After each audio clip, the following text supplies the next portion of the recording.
Sedulur-sedulurku, pemunculan Satrio Piningit sering dikaitkan dengan politik. Kok bisa? Nah, dia itu dikatakan sosok yang akan memimpin Nusantara dan digambarkan sebagai pemimpin yang ada di dalam pemerintahan.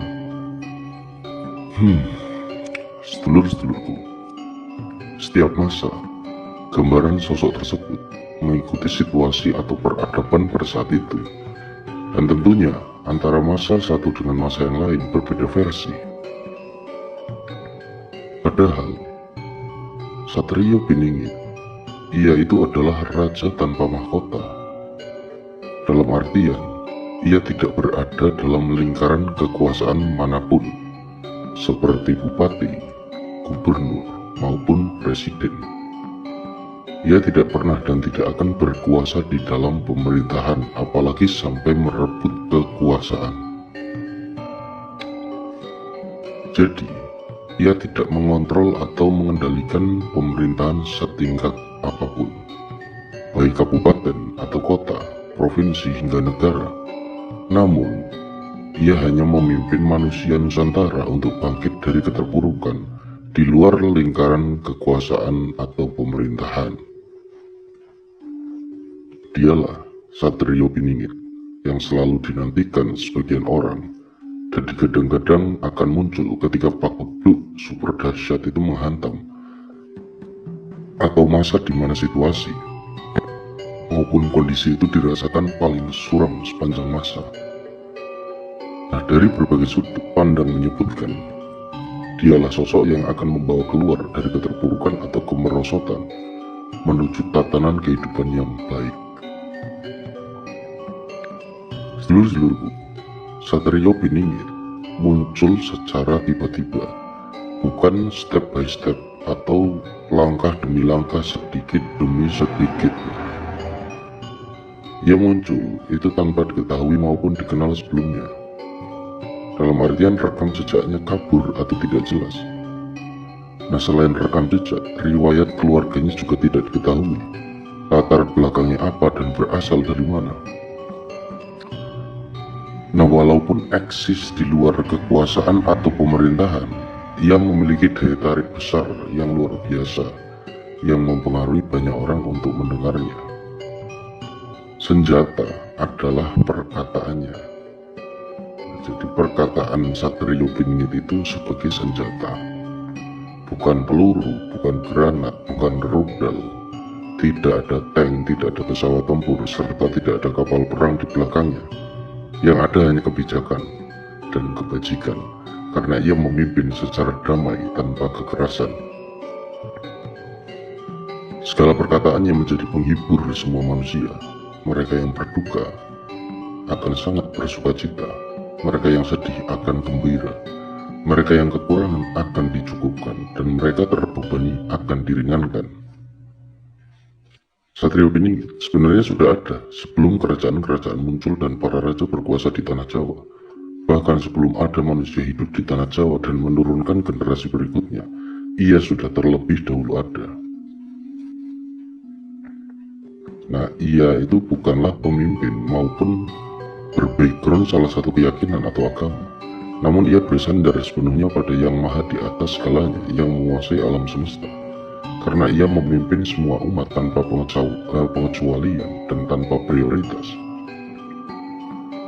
Kepemimpinannya itu tidak berlandaskan pada salah satu keyakinan atau agama, tetapi berketuhanan, sehingga apapun keyakinannya, apapun agamanya, bebas mengikuti maupun mendengar perkataannya.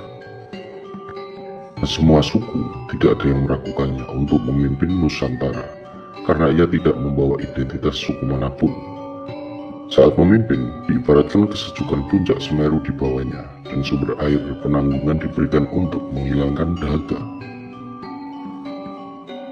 Kehadirannya tidak ada kaitan apapun dengan situasi politik, karena ia tidak terkorelasi dengan dunia politik. Jadi jangan berpikir ia akan muncul di tengah percaturan politik, maupun ada dalam lingkaran organisasi atau partai politik, apalagi tampil dalam pilpres atau pilkada. Kepentingan tertentu menjadikan sosok Satrio Piningit itu dipaksakan mengikuti teori cocok logi, seolah-olah dia sudah muncul dan berada di tengah kehidupan dari masa ke masa. Padahal kemunculannya ibarat pencuri yang tidak tahu kapan dan dari mana datangnya. Ciri khas khusus dirinya adalah ia beribu tapi tidak berbapak, atau tidak jelas identitas bapaknya, tidak menikah apalagi memiliki anak, dan bukan berasal dari keturunan bangsawan. Kemerosotan moral mengawali tanda-tanda kemunculannya. Ketuhanan dipermainkan oleh segelintir manusia untuk tujuan tertentu. Ketika keadilan berada di titik terendah, kemanusiaan diabaikan. Kesatuan tercerai-berai dan keserakahan merajalela. Ia muncul untuk mengembalikan moralitas yang jatuh, sekaligus mengangkatnya. Ketika moralitas kembali ke tempat yang sesungguhnya dan diletakkan di tempat yang terbaik, ia akan menghilang atau pergi, dalam artian berjuang tanpa pamrih. Satrio Piningit sering pula diidentifikasikan sosok yang sama dengan Ratu Adil, dan identifikasi itu ada benarnya, walaupun sebenarnya keduanya berbeda. Kepemimpinan Ratu Adil berskala internasional berbeda dengan Satrio Piningit yang berskala nasional. Namun, ada figur lain yang masih simpang siur alias tidak jelas kemunculannya, yaitu Sang Penipu Besar. Ia muncul sebelum Satrio Piningit atau sesudahnya. Sang Penipu Besar inilah yang menyesatkan, karena seolah-olah dialah yang akan menyelamatkan manusia. Justru sebaliknya. Eksistensi Sang Penipu Besar bukan berskala nasional atau satu negara, tapi skalanya internasional, dalam artian tingkat dunia. Sama dengan Satrio Piningit, Sang Penipu Besar tidak berada dalam lingkaran kekuasaan atau pemerintahan manapun. Ia mengontrol atau mengendalikan di luar tatanan pemerintahan suatu negara. Dan kemunculannya secara tiba-tiba. Sang Penipu Besar inilah yang mengacaukan tatanan seluruh negara di dunia, dan lawannya adalah Ratu Adil. Nah, ada pula banyak literasi dan beragam versi yang memperjelas kata Piningit. Sedemikian juga penjelasan kata Satrio, ada banyak literasi, beragam versi. Bahkan penggabungan kedua kata tersebut juga beragam literasi dan versi. Kehadiran Satrio Piningit di tengah kehidupan manusia tidak lantas mengubah secara instan orang miskin jadi kaya, orang sakit jadi sembuh dan seterusnya, tetapi membangkitkan kesadaran seutuhnya jati diri manusia sebagai makhluk ciptaan Tuhan yang paling mulia dari semua makhluk yang ada di permukaan bumi, dalam artian memulihkan moralitas yang sesungguhnya. Dan dari kesadaran itulah ketuhanan berada pada posisi yang sebenarnya.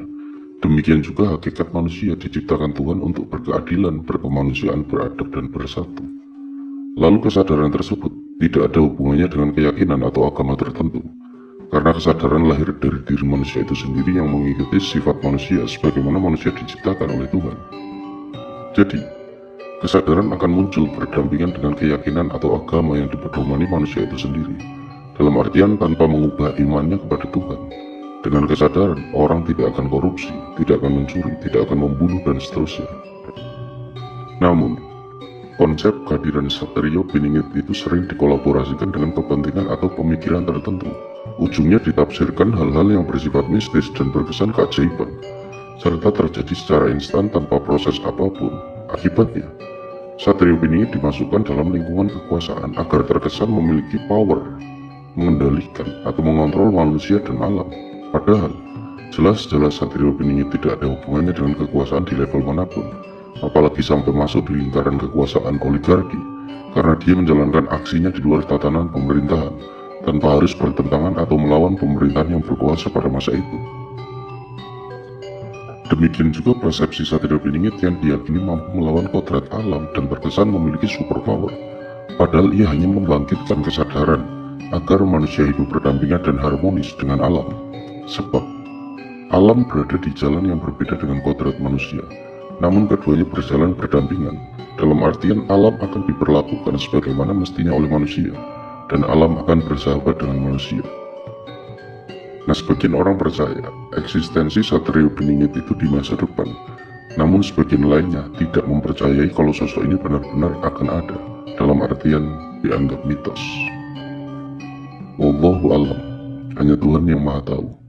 Matur suwun sedulur-sedulurku telah menyimak, dan jangan lupa untuk bisa meninggalkan jejak-jejak diskusi di kolom komentar. Semoga berkenan dan semoga bermanfaat. Saya akhiri, wassalamualaikum.